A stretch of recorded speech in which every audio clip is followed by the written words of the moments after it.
You got to give Danny a lot of credit, because I thought that he really had his players prepared. We're a different kind of team than what we've been in the past, where we've had long, athletic guys in the middle that deter people from driving to the basket. And I think realizing that one kid is out, and we have two or three big guys in the NBA, so we're a different team. And I thought that they had the right game plan by driving us and getting to the free throw line and creating an opportunity for them to get us in foul trouble, and that's exactly what they did the first half. And I thought that was a very smart move on their part. I felt very fortunate to be up 7 at halftime. We felt pretty good about our defense. They were shooting, I think, like 32%, but they made 18 free throws. And so we have to do a better job of defending a team that's determined to drive the ball to the basket and get our stops without putting them on the foul line. Second half, obviously, the game could have gone either way. I was very proud of our guys, their poise.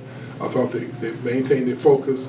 We got a little operating room, got a little distance from them, and I thought that it made a big difference in the game in terms of our guys getting to the foul line themselves, moving the ball, making the extra pass, and making enough plays. It's a very good team that's playing very well now to come away with a victory.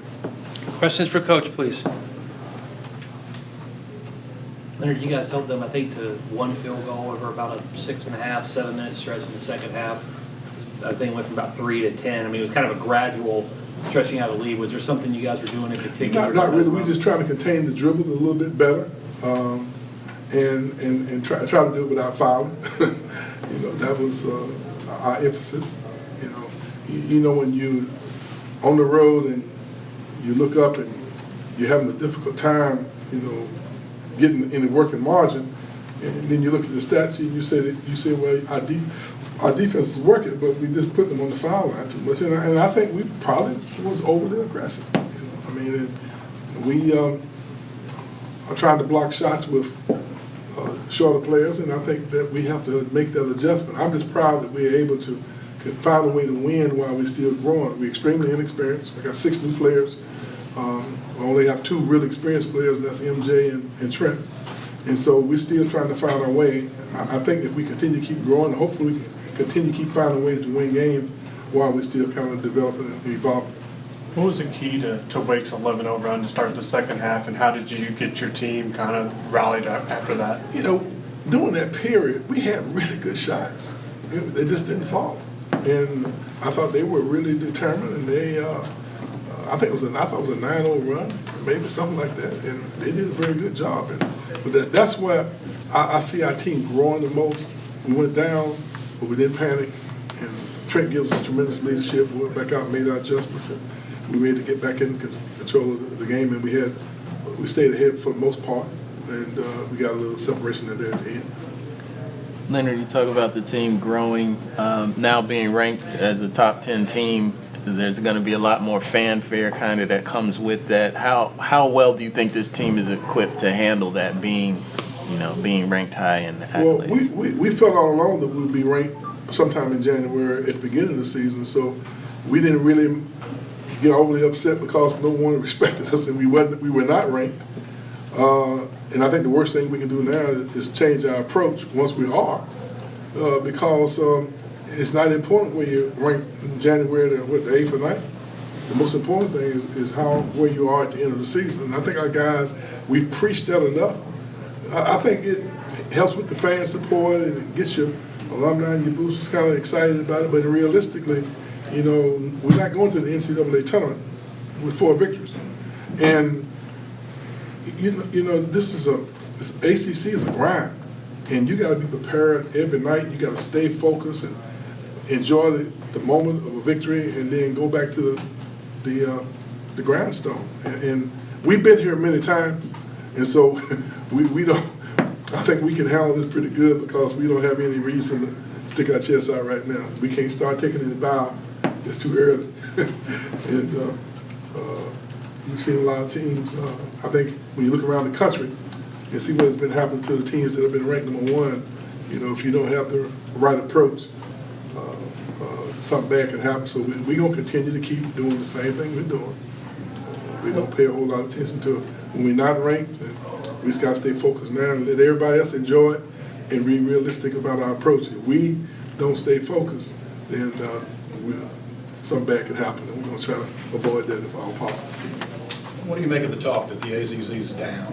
You think it's just an Well, emerging I think what's league? happened is that this is a new ACC. It's evolved. You know, you have teams that are different teams in the league. You have different people who teams are more competitive, and you're gonna have. This has happened many times, and you're gonna have that kind of conversation because the ACC has been at the top for so long. But I'm not going to voice my opinion about where we are to sometime in March, because normally what happens at the end of the day, the ACC always seems to be around the top of schools in the nation when it comes to NCAA and Final Four time. So I'll wait and hold my opinion right for a while, because I think what's going to happen is that the ACC will always step to the forefront when it needs to be. But this is this conversation now, and it makes for good debate, and you know, my dog's bigger than somebody else's dog, and that's good to talk about, you know, and that's what college basketball is so exciting, because it's there's only one champion, and it's the way the tournament runs, and everybody's fighting for those positions, for seeds, and every school in America starts the season out wanting to win a national title. And so, but only one person is going to stand on that stage with one finger up. Nobody stands on the stage and say, I'm number 4. They always say, I'm number 1. So, this is not time to start worrying about it, because we all have to earn the right to be there. And the ACC always seems to be somewhere around the championship throne at the end of the day. What does it mean to you to have Greensboro a part of the ACC tournament rotation now that it's coming back in March? Well, I grew up in Greensboro, North Carolina, and I remember as a kid watching and getting excited from afar of the ACC tournament. And obviously it was always in the state of North Carolina, and as a youngster growing up, I'm not real sure where it was, but I know that Greensboro has done an outstanding job hosting the tournament. It's like a week-long tailgate, and the city gets involved. So many of the schools are close proximity to Greensboro that everyone looks forward to that time of year. It's a very festive event that is probably the greatest basketball tournament ever assembled in the history of college basketball. And so to have it back home occasionally in Greensboro, I think is healthy for the league. But I also think it's healthy for our brand to be spread around a little. I think that helps us grow as well, because other parts of the country will have an opportunity to enjoy what we've enjoyed here in the Carolinas for many, many years. Everybody else set? Thank you. Anybody need any Florida State